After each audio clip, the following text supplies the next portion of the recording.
Welcome back to the channel and welcome back to another quick pick prediction video.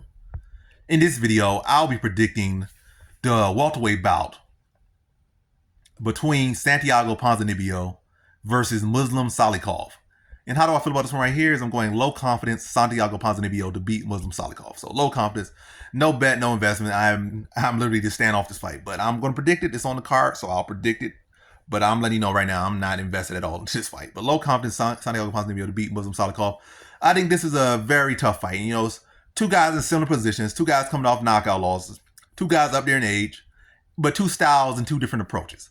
So Ponzinibbio is more like that buzzsaw. You know, he kind of like, you gotta, get a little, you gotta rev the engine up a little bit, then start to, he'll start to stalk you, he'll start to feed you some jabs, feed you a little bit, then he'll start to chew you up with combinations. And, like that's when he starts to get going. We start to get a groove.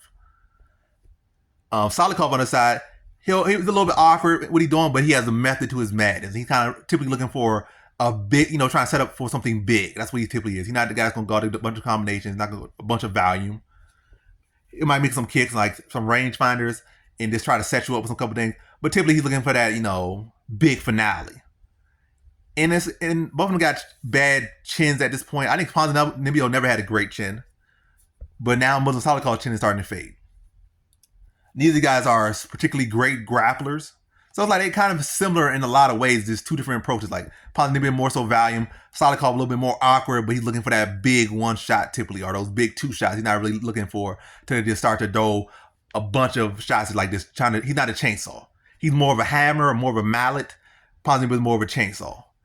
He needs to get started. He can't work behind the jab at time. He's not just exclusive to, I gotta go out and just throw 100 shots in your face, just swinging and winging it. I'm not even saying he's a swinger winger. But what are you saying? What's a swinger winger? That sounds like something graphic. But anyway, yeah.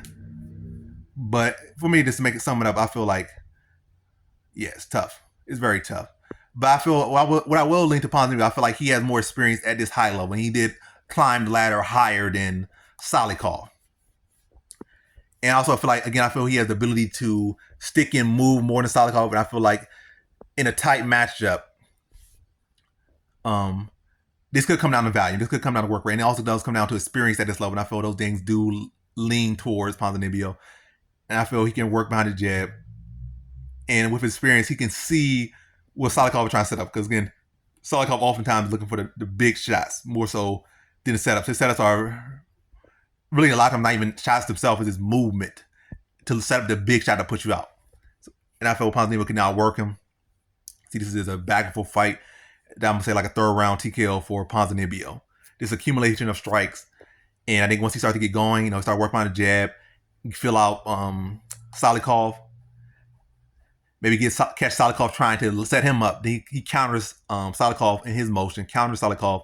And then once he has Salikhov hurt, just start to press him and start to, be himself and start to put his shots together. And once Ponzinibbio gets going and he starts to find his groove, it's very hard for anyone to get out of that. Like if Ponzinibbio gets his groove, he's a hard guy to beat. He might not be who he used to be, but he's gonna fight another old guy who's coming off a knockout loss. So I think he'll be able to look somewhat vintage here once he's able to get somewhat of a groove. Maybe off a counter, maybe off hurting Salikhov. And I think he stops him in the third round. But a very, very competitive fight. And again, a very pick 'em fight. But in a fight I'm just staying off because it's so coin flip to me. So in this one, I got Santiago Ponzinibbio via third round TKO.